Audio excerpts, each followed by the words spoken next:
Tara mga lods, sama tayo. Biyahe muna tayo mga lods. Biyaheng takbong pugi mga kalods. Yan o.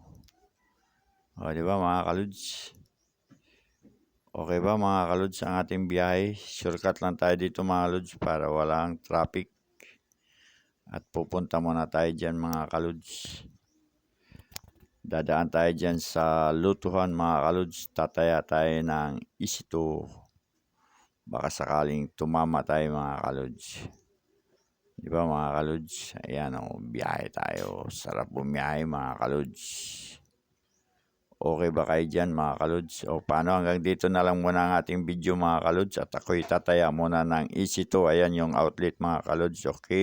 Kung hindi ka pa nakasubscribe, please subscribe mga kalods. Okay, bye-bye. See you on next video. God bless.